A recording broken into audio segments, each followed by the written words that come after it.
All right, guys, we are live. Welcome back to the Business Boxing Club, episode 26. I want to hop on here real quick, do a quick little show, and give y'all a pre-fight breakdown of Canelo versus Bivol. This fight is going to be for Dimitri Bivol's WBA title at light heavyweight. This is the second time that Canelo Alvarez is jumping up to light heavyweight, which honestly is just crazy in itself. I remember a couple years back, when people were trying to say that he was ducking Triple G, they said, oh, he wants that fight at a catch weight. He wants to do it at 155.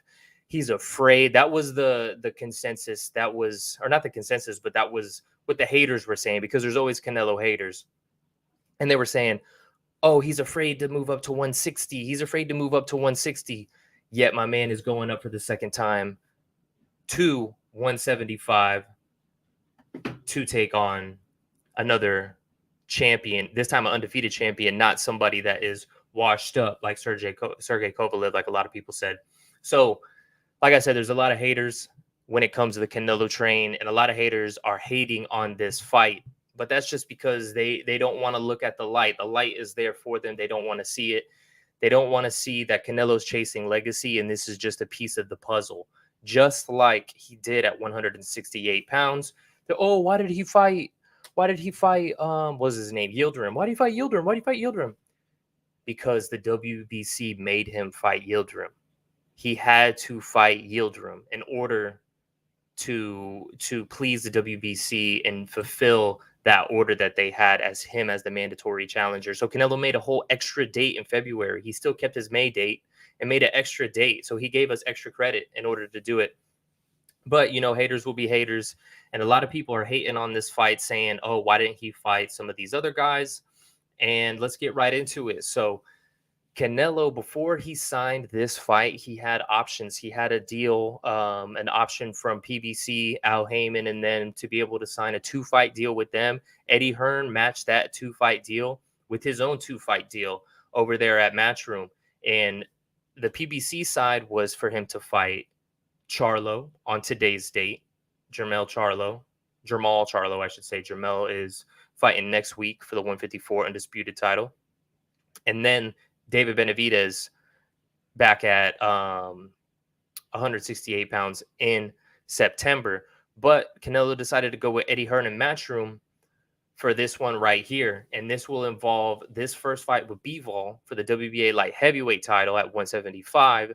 And then a third trilogy fight with Triple G at 168. And that's what a lot of people are hating on. So we see, why did Canelo take this fight? Why did he decide to go the Matchroom route? And I think it's pretty simple. You know what I mean? When you do business, it's more than just the term. Sometimes, you know, okay, I'm going to be doing business with people, right? Remember, he saw his last fight was with PBC, was on Showtime pay-per-view. And that fight was supposed to take place in September, and it didn't. It ended up taking place in November because they needed more money, this, that, and the other.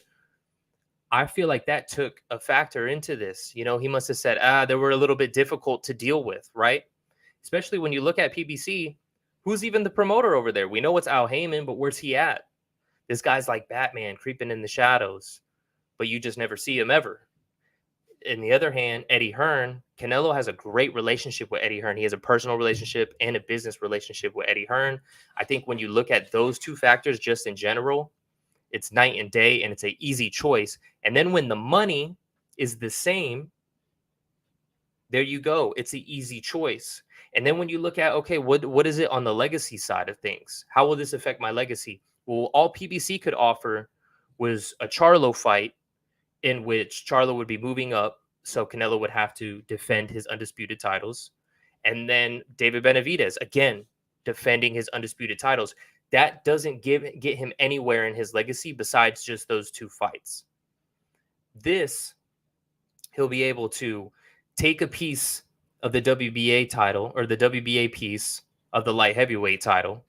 Remember, Canelo in 11 months collected all the Infinity Stones, all of the titles, and became Thanos at 168. Something that he wasn't able to do because of politics, because of promoters, all that kind of stuff over at 160. He was this close and wasn't able to do it.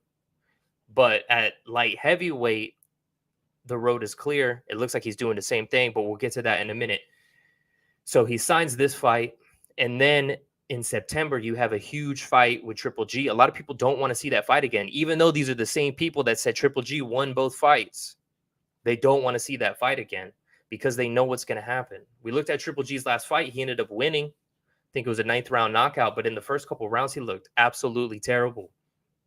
And it is what it is. And he's also looking to sign a third fight in December, possibly the super middleweight defense in England, because he said he wants to fight over there, or possibly fighting Makabu at 190 pounds.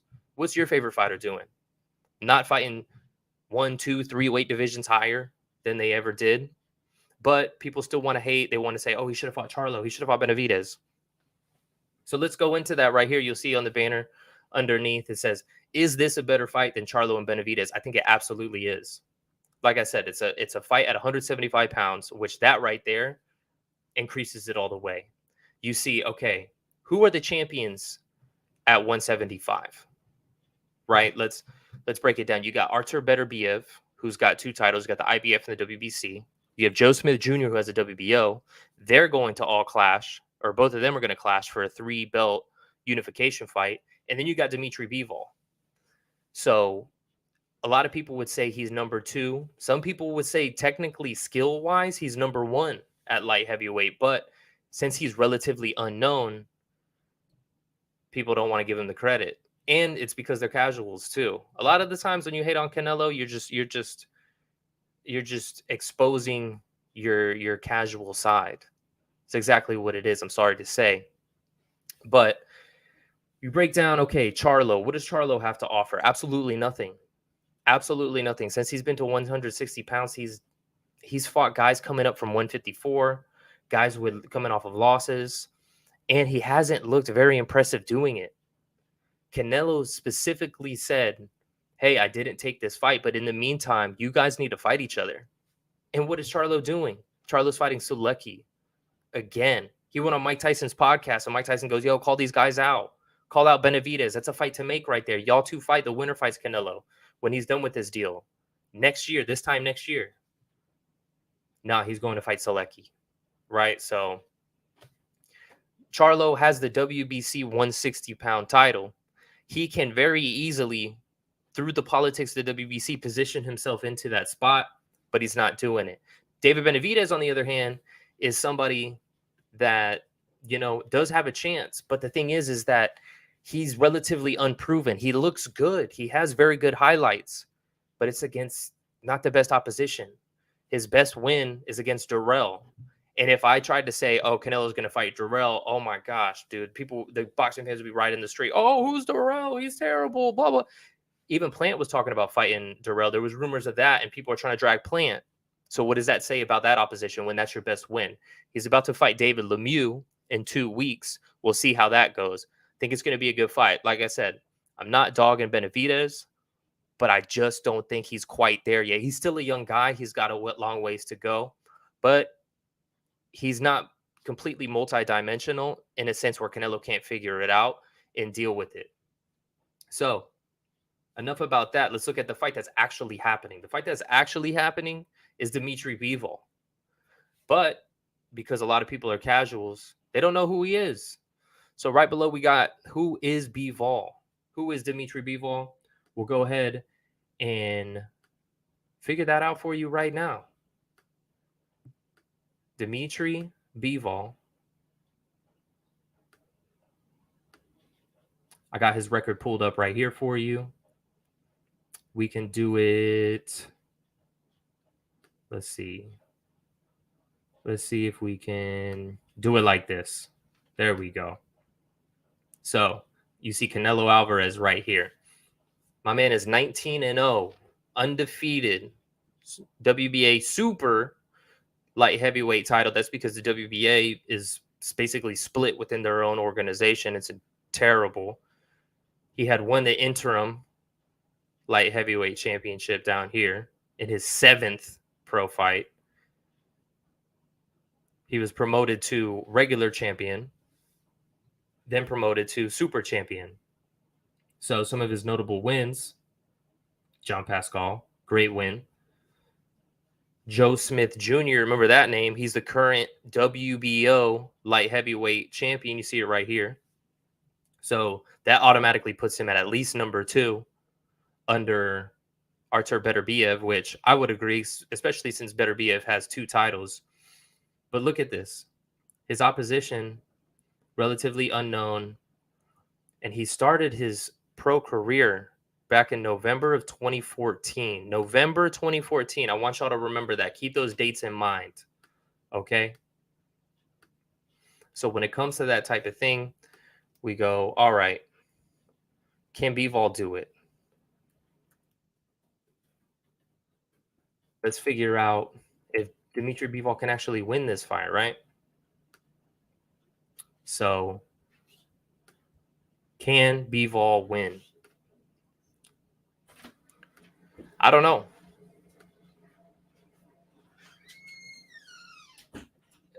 If Bivol can win or not, let's figure it out.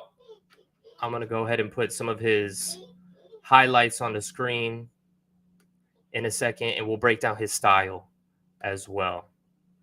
So let's go ahead and share our screen. Give me just a second. Bear with me. All right. I'm sharing my screen right now.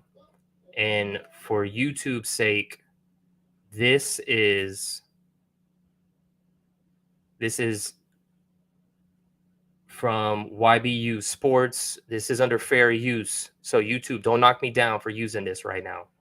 Okay? Bear with me. But let's break down his style. Bivol is a guy, he comes in and out. As Floyd would say, he comes in and out, up and down, no special effects, right? He has a very good rhythm step to him. He goes bounce in, bounce out. He has a very good jab. But you'll notice he jabs, and then sometimes he drops it a little bit lower. If you watch some of his fights, for example, Craig Richards, he looked extremely good in the first couple rounds. He looked good from round 1 to 6, 7, 8, but he slows down. And then later, he was getting hit a lot with body shots by Craig Richards. I'm going to go ahead and unshare that because it's lagging my stream a little bit. I'm going Super Saiyan on the stream. All right. But he's just up and down. No special effects to him. And that's going to hurt him. You know what I mean? It's something where we look at what Canelo's record is. A lot of people say, oh, well, he could beat Canelo because Canelo struggles with a jab. Canelo struggles with movement. He struggles with this and that. I think the best thing on his side is going to be the size. For sure is going to be the size. But if we want to look at Canelo's record, right? Bear with me just a second. We're going to go ahead and share Canelo's record. And we're going to do it like this. So since Canelo had a tough fight against Triple G, he's won 1, 2, 3, 4, 5, 6, 7, 8 fights in a row. He's won 1, 2, 3, 4, 5 of those fights by stoppage. Insane. Absolutely insane. And if you uncount the Gennady win, because some people say he lost that one too, then he's won 7 in a row against world champion, mandatory challenger, world champion, undefeated world champion. You know what I mean? Just absolutely insane. And remember when I said keep that in mind, because some people go, oh, well, you know, Lara gave him a lot of trouble. Floyd exposed him. Look at when that Lara fight was. Look at when that Floyd fight was. Remember when Bivol made his pro debut, November of 2014? So since Bivol's pro debut, Canelo's had 1, 2, 3, 4, 5, 6, 7, 8, 9, 10, 11, 12, 13, 14. He's 13-0-1, where Bivol is 19-0. And when you're coming up, you take fights, you know, more thoroughly, more rapidly. Canelo since then has fought world champion, former world champion, world champion, world champion, world champion, world champion. I mean, the level of experience is just night and day. So when it comes to can Bivol win, the road for him is going to be a lot harder. He's going to have success early. I definitely think. But we'll see. I'll give my official predictions in just a second. But let's say Canelo wins this. What is the road ahead after he wins this? What does this do for him? Like I said, I brought up legacy. What does it do for him? So the road for him is laid out, right? If you were listening to what I said, I think you could put pieces together. In 11 months, he collected all the Infinity Stones at 168. And people say, oh, why is he fighting Bivol? Why is he fighting Bivol? Like I mentioned, Joe Smith Jr., the WBO champ, in June is going to fight Artur Beterbiev, who has the other two titles, the WBC and the IBF. So between the winner of them, which is most likely going to be Beterbiev, there's going to be 3 titles held by one guy. Canelo is over here fighting for the other one. So once he gets through these other fights on this Matchroom deal, he'll be a free agent again at the start of next year. So if Benavidez and Charlo don't figure their stuff out and go ahead and give Canelo something, then he's going to be a free agent. And that, top rank side is going to have a big lucrative fight for him for undisputed at 175. Canelo's already said that's what he wants. Undisputed at 175. Like I mentioned, for a guy who a couple years ago, the narrative was, oh, he's afraid to move up to 160 to not only become undisputed, almost undisputed at 160. He was almost better than undisputed, I would say, because he had the WBA, WBC, IBF title. All he was missing was the WBO title. But the next fight, instead of fighting for the 160 WBO, he fought for the 175 WBO.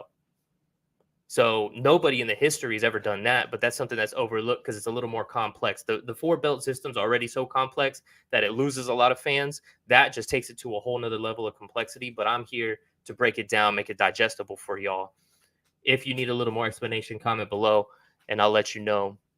We can break that down a little bit more. But then at 168, within 11 months, he captures all 4 titles.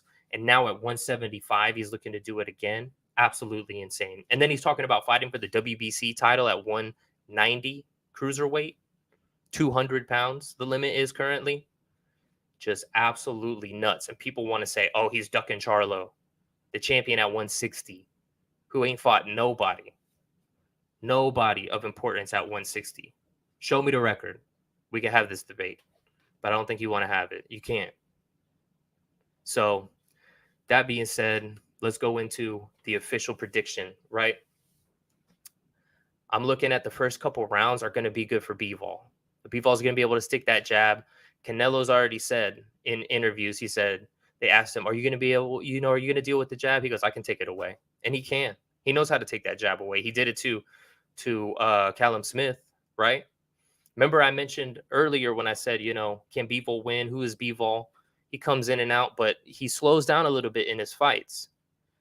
Plant also was somebody who would slow down in his fights also. Plant was a little bit more successful because he was using short little shots on the inside, similar to Floyd Mayweather. He was baiting him in. Bivol doesn't fight like that. So once Bivol starts getting backed up, that fade that usually happens around round 6, 7, 8, 9 is going to happen sooner. That body shot susceptibility that he has is going to happen sooner. Once that jab's taken away, what's going to happen there? Remember when I said earlier, if you were listening, he jabs, and sometimes he jabs and he drops the hand. He drops the hand. If Canelo, who's a lot smarter, remember, he's had, since Bivol's even been a pro, Canelo's had a whole pro career, a second pro career, fighting undefeated world champions, the best of the best. His experience is through the roof. He went 12 rounds with Floyd Mayweather. You know what I'm saying? His mind is just on another level. So you don't think when he jabs and then drops that hand, he's going to be able to, boom, slip right hand? We've seen him do it to Chavez. We've seen him do it to Miguel Cotto. We've seen him do it to a bunch of guys. We've seen him set up that overhand against Amir Khan. And then the body shots. I mean, Canelo's sustained pressure at 168 pounds is something crazy. And at 175, we got to see if he could do the same thing. That fight that he had with Sergey Kovalev, that one was back and forth. It wasn't the craziest, most exciting fight before the knockout, but it was, I think it was about 5-5, it going after the 10th.